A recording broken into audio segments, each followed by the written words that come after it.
And there you see that the rain starts to move on through there. So let me send you back to our anchors right now as you take a look at the 7-day forecast. So we've got some breaking political news for you. Chris, thank you so much. This breaking news just in. We are declaring a winner. As reported by NBC News, we are declaring that incumbent Democratic Senator Raphael Warnock has won re-election. These are the current numbers as they stand. But again, this is the projection from NBC News saying that Democratic incumbent Senator Reverend Raphael Warnock has again won re-election. We are going to continue our coverage and bring you latest information, including taking you out to that campaign party later on tonight. Stick with 11 Alive right here on air and online for the very latest. Welcome back to our Decision 2020 coverage. We are just getting breaking news. NBC News is calling this race. They are saying that incumbent Democratic Senator Reverend Raphael Warnock has secured re-election. This is a look at the results as we have them right now. About 86% reporting, 92% of the estimated vote. We want to get you now live to Reverend Warnock's campaign party. Our Joe Ripley is there. Joe, what can you tell us? How's the crowd reacting to this news? Oh, yeah, and just moments ago, we learned that Senator Raphael Warnock was projected to win re-election and remain Georgia's senator for 6 more years. Let me step out of the way so you all can see the crowd here. They brought signs. They brought their cameras and phones. They brought their smiles, their cheers, and their hand waving. They were elated to learn about this news. As you can see, they've just learned that Senator Warnock has won re-election. He will stay in the U.S. Senate to serve alongside Senator Jon Ossoff. We've heard earlier from local sheriffs. We've heard from Atlanta Mayor Andre Dickens, and it's only a matter of time, we predict, that we will hear from Senator Warnock himself. We will, for now, send things back to you guys in the studio, but stay tuned. As soon as Senator Warnock is ready to address this crowd, we will bring that to you live. You're on air on the 11 Alive News app. For now, we will send things back to you. All right, Joe Ripley reporting live from the Warnock headquarters, the party right there in the Marriott Marquis downtown, as that crowd is just receiving the news that NBC News has called this race a re-election for Democratic Senator Reverend Raphael Warnock. We'll be right back as our coverage continues tonight. Welcome back, everyone. It's 10:30, and now we have Senator Raphael Warnock reelected over Republican challenger Herschel Walker. Yeah, this being declared by the Associated Press and NBC News. So let's take a look at where the numbers stand as of right now. 90% of precincts reporting, about an estimated 94% of the total vote here. Numbers still coming in, but right now, Reverend Raphael Warnock projected the winner. The numbers stand right now show a 51% lead to Herschel Walker's 49%. And we're seeing with the numbers about 37,000 votes separating the two. And that number just keeps growing as we have learned that this race has been called over the last few minutes. Let's head back out to our crews with the campaigns tonight. In a minute, we'll have Bo Beth Yates joining us with an update from the Walker camp. But let's get out to Joe Ripley with the Warnock team at the Marriott Marquis. And Joe, we've seen the lights flashing, the crowd just in an uproar over there over this news. That's absolutely right. As soon as it was projected that Senator Warnock was going to win re-election, this crowd was ecstatic, leaping up in the air with joy, just showing their excitement, hands waving, crowds shouting in excitement. Let me step out of the way so you can see what we are seeing. Folks have been hugging. We've even seen a few tears here as folks here who have supported Senator Warnock in his re-election bid for months now finally have something to cheer about, something to celebrate. 2 years now that Senator Warnock has had to go into a runoff race, and for 2 years now, Senator Warnock has come out on top. You can see young voters here, plenty of them. Senator Warnock made it a mission and a focus of his campaign to really go after them, to re-energize this Democratic base, knowing that he needed turnout to be strong in order to have a chance in this fight. And so that's really what this came down to, turnout in a runoff election. Notably low historically. This time, the Secretary of State's office said 80,000 new voters came out to vote in this runoff compared to just 1 month ago in the midterm elections. This was going to be an uphill fight for Herschel Walker, we knew, because of some of those numbers that went to Governor Kemp instead of to him back in November. But Senator Warnock certainly excited tonight. We expect him to address this crowd momentarily. We will bring that announcement and that address to you once he does come out to address the crowd. We'll send things back to you in the studio. And in fact, we will actually go over to the College Football Hall of Fame, where our Bo Beth Yates is standing by with a beat on how the Herschel Walker campaign is doing right now. Well, thank you, Joe. And the mood here at Team Herschel has been mixed since the announcement. If you look behind me, there's a big screen. They're watching the Fox News, and you saw that check mark go up when Warnock was declared the winner on Fox News. The group here just kind of had mixed feelings. There was, of course, a sense of disappointment, but then there are others that say they did a good job. Many people did not believe that Walker was going to be able to, get the Republican Party out in support. And they're saying that this means that they're doing a very good job because they were able to not only get the Republican Party out, but the race was so close. We also spoke to someone earlier where they were talking about the amount of money that was spent in the race, saying that, Senator Warnock vastly outspent Walker. And if the tables were leveled and both of them were spending similar amounts, that they believe they could have pulled this out. Because, again, if they're spending so little and they got so many people out to support, they're saying they are doing a good job. So they're not actually counting this out as a total loss just yet. In fact, some of them also are saying they're hoping that some of those late election results that coming out of Cobb and coming out of some of those other areas may be enough to pull this out. So they're still holding on to hope, but overall they are definitely mixed on the results right now. And of course, we're waiting for Walker to come out, and we'll continue to bring you updates as we get it. Sending it back to you guys in the studio. All right, Bo Beth Yates and also Joe Ripley, we appreciate that. Now let's get to Savannah Levin. She's been crunching the numbers all night, looking at how the votes have been falling for Walker and Warnock. So you've been looking at all the numbers. What do they tell you? Well, Ron, we finally have a check mark on the board here. NBC and AP projecting Warnock to be the winner.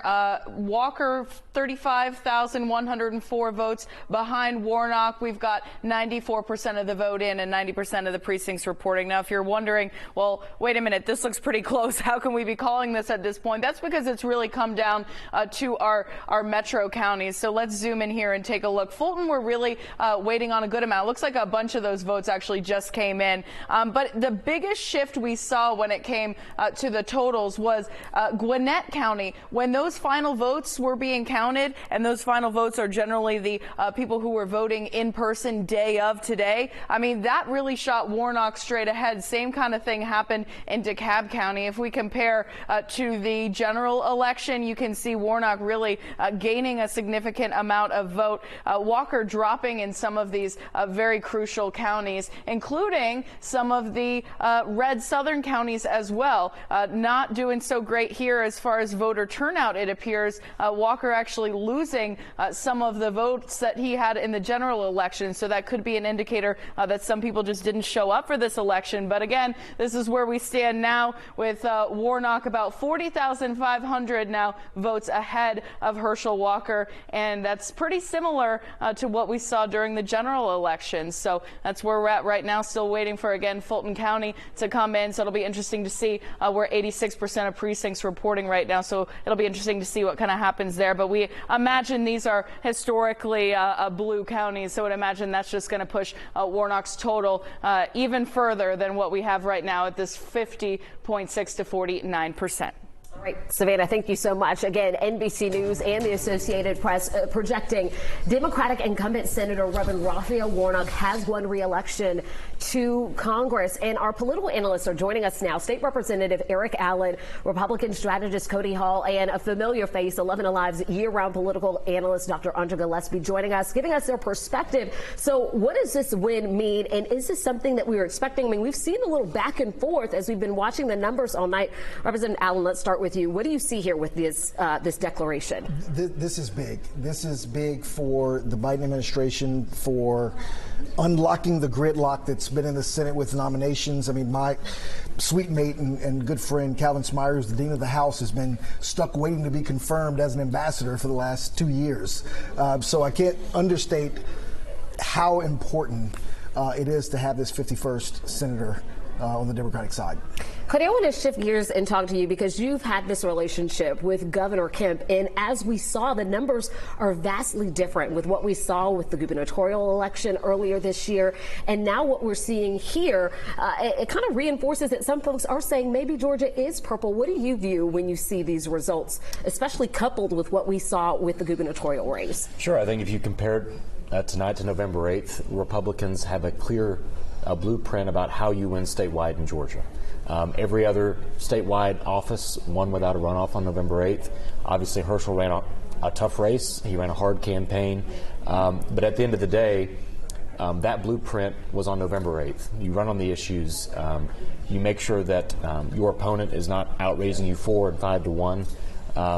And Republicans have to get serious about this in the future election cycles of 24, 26, because we are a battleground state. We're a purple state. And we have to start acting like it in our campaigns.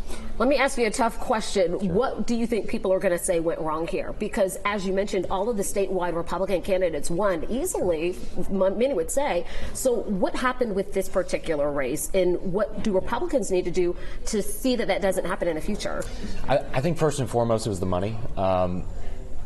Senator Warnock was able to raise almost $200 million throughout the course of this race. That is the most of any Democratic Senate candidate in the country. Our race in the governor's race, we were outspent 2 to 1. Herschel was outspent 4 to 1. So the money was the first thing, because with that money and paid advertising, Warnock was able to define Herschel in the minds of voters. He was able to make this race about allegations against Herschel, his past, and really distract people from the issues at hand. Because I think if you really do look at the issues, if you look at Warnock's voting record, I think you would see a voting record that is out of step with the majority of Georgians, because voters were given a pretty clear contrast on November 8th between a vision that Governor Kemp outlined and one that Stacey Abrams outlined. In 2018, Governor Kemp won only by 55,000 votes. On November 8th in 2022, he won by over 300,000 votes. So I think there was a clear contrast created on the policy in that election, and that was not true in this runoff. Dr. Gillespie, what does this mean for the state of Georgia and the future?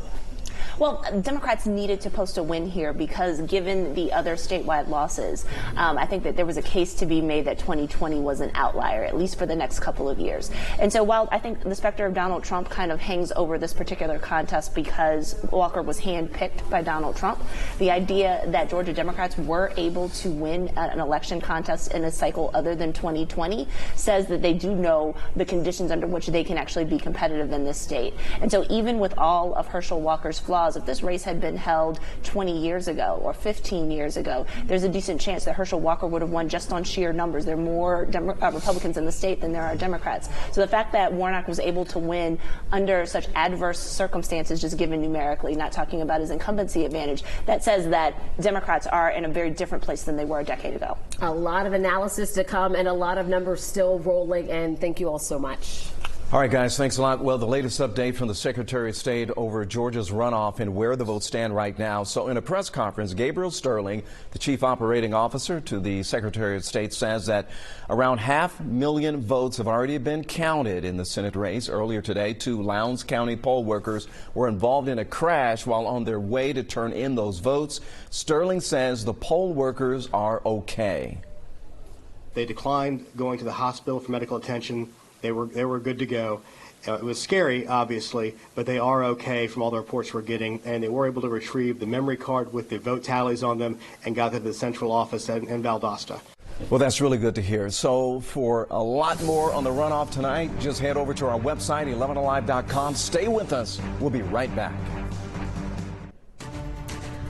Welcome back. We are taking a look at the numbers as this race has now been called by multiple outlets, NBC News, the Associated Press, for Democratic incumbent Senator Raphael Warnock. 51% of the vote amassed right now, a difference of about nearly 50,000 votes, and we're continuing to watch those numbers as they come in. And Savannah Levins have been crunching the numbers for us all night long, looking at the votes falling for Walker and Warnock. Joins us now once more to talk about those inside look at the numbers right now, Savannah. Yeah, that's right. Let's take a look at the board here. I'm joined now with political analyst Dr. Andra Gillespie. Thanks for joining us here. So we've got 95% of the vote in at this point.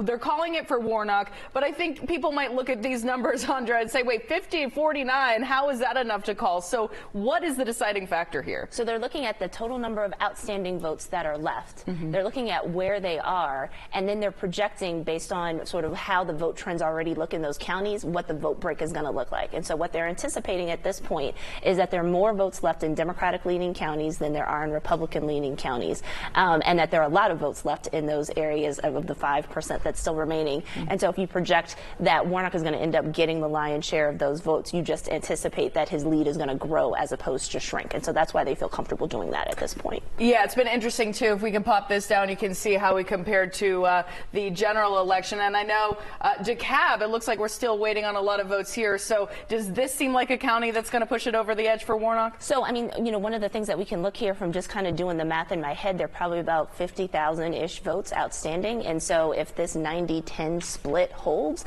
that means that Warnock is going to end up getting about 45,000 votes out of this. And so when you see that kind of lead, that's something that Walker can't make up with outstanding votes left in other parts of the state. In our last 20 seconds here, any overall surprises, anything like that from this? No, I don't think that there really was any surprise. I mean, I think if we're looking at what the margin's going to be, right now we're looking at a 1-point margin. It's probably going to grow a little bit. Maybe we're going to be in the 2 to 3 point range, but that looks like where we're headed, and that's within the margin of what the polls predicted. Yeah, it's been interesting looking at the numbers and the turnout and everything, but it looks like we are calling it for Warnock at this point with 92% of precincts reporting and 95% of the vote in. We'll send it over to Chris.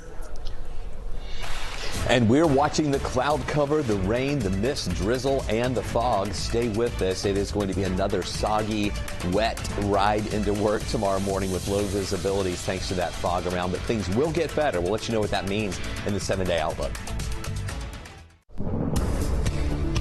Plenty of clouds out there right now, and even clouds on the ground with the saturated air. That's the fog that we're seeing right now with the low ceilings, also low visibility. You have to be careful. You've got to slow down if you're out driving tonight or you're going to be going out overnight. And even into tomorrow morning, it is going to be, the roads are still going to be wet and the visibility is still going to be on the lower end with the foggy conditions around. You can see the cloud cover here. Now, not a lot of green is showing up on radar. We do have some mist and drizzle around, but the coverage of the mist and drizzle isn't really showing up here on radar. Additional rain, though, out to the west. A lot of this is going to stay to the north of us, but we do have another surge of moisture coming in later tomorrow afternoon that will give us still some rain chances. But we will have some drier hours tomorrow once this fog gets out of here. Here's a live look right now in Coweta County. There in Noonan, you can see the foggy conditions. Looks kind of eerie there with the lights coming through that up on the courthouse. And you can see the dense fog advisory that is in effect. It was expanded to include some more counties. Roughly everybody here in the metro area to the north of us, also over to the east of us, and numerous counties down on the south side as well. This is where we're seeing some of those visibilities about 1/4 of a mile or less. And in some spots, that visibility gets down to near zero. So you really have to slow down, leave plenty of room between you and the car or the vehicle in front of you if you're going to be outside. So we've got a visibility about 3/10 of a mile here in Atlanta right now. Only 1/10 of a mile visibility over in Marietta, 3/10 of a mile in Athens and Eatonton, 1/2 a mile visibility in Covington. So slow down out there, be careful, and it's going to be sticking with us overnight. This is early tomorrow morning. This is the coverage of fog that we'll have around early tomorrow morning, and then it will finally start to erode once we get to the mid-morning hours and closer to lunchtime. The fog will move away, but we'll still have the clouds around. Something else that's going to erode, and that's the wedge. This is the northeast flow that cools cool, shallow layer of air at the surface. You can see how it is a little cooler up in Duluth, Gainesville, also in Athens, but Atlanta's 54, warms up to 59 in Peachtree City, 66 right now in Thomaston. And we're going to see these temperatures pretty much holding steady all night, maybe even going up to around 59 degrees tomorrow morning, maybe actually rising while you're sleeping tonight, and then getting warm tomorrow at 72 for a high, with that next chance for rain later in the afternoon. 20% chance for a shower Thursday, still warm at 74, missing the record by a couple of degrees. 30% chance for a shower Friday. Then Saturday looks dry and 66, and then 58 for Sunday and Monday. Here's your weather wow moment showing that fog that we had in Grayson. This is from Sharon McQuaid. Thanks, Sharon, for sending that to us. Sharon is one of our 11 Alive community storm trackers. You can also be a part of that group on Facebook. Just search 11 Alive Storm Trackers. Ask to become a member, answer the membership questions, and you're in. NBC Now projecting Senator Warnock has won Georgia's Senate seat for the next 6 years. Once again, the latest vote totals are painting a picture for us right now. If we can take a look and call up those numbers, we have about 93% of precincts reporting. This is an estimated 95% of the vote total here. Reverend Raphael Warnock at 51%, and we understand about 48,000 votes separating the two. And the 11 Alive political analyst Andrea Gillespie here to kind of break down those numbers and how Senator Warnock, how was he able to pull this one off? A couple of reasons. One, Herschel Walker wasn't the best candidate. So in political science, we would call this a low-quality candidate. We're not making a value judgment, but we are saying he was inexperienced. And then he brought an additional lot of baggage. And so those hampered his campaign. The other thing that the Warnock campaign did was they reached out to voters during the runoff season in a particularly pointed way. So efforts to reach out to people who hadn't voted in November to try to grow the lead looks like it paid off for them this time. We're talking a lot about the nastiness of the campaign during the general election. A lot of folks were weary of the voting process, but we still saw a lot of folks come out and vote. What do you think about that? Well, people vote in elections when they care about the outcome of the race and when they have strong preferences for one candidate or the other. And when you have two diametrically opposed candidates who represent very different things and present themselves in different ways, that gives voters an option and an incentive. And so people cared about who represented them, and so they turned out to vote to express their preferences. So does Warnock have a chance at all to reach out to Walker's base over the next 6 years to try to bring them in, and independents as well? Well, I don't expect that he's going to convert a lot of Republican voters to voting for him, but he does have an obligation and a responsibility to serve all of Georgia. And so given his track record and the things that he's done before, I think we should give him a chance to see that he can demonstrate how to do that, how to be responsive to the needs and the concerns of all Georgia voters, regardless of whether or not they voted for him. Certainly a lot to unpack here, as again we are learning from the Associated Press, from NBC News, that this race has been called for Democrat incumbent Senator Reverend Raphael Warnock over his Republican challenger Herschel Walker. We do have crews that are out at the parties for both of these campaigns, and we have already checked back in with the Warnock campaign. We're expecting Reverend Warnock to come out and address his crowd very shortly. We're of course going to bring you that as soon as it comes in, but we've got the latest information for you on our website 11alive.com, and our coverage continues over on 11 Alive with 11 Alive News at 11. We'll see you there in just a few moments. Good night, everyone.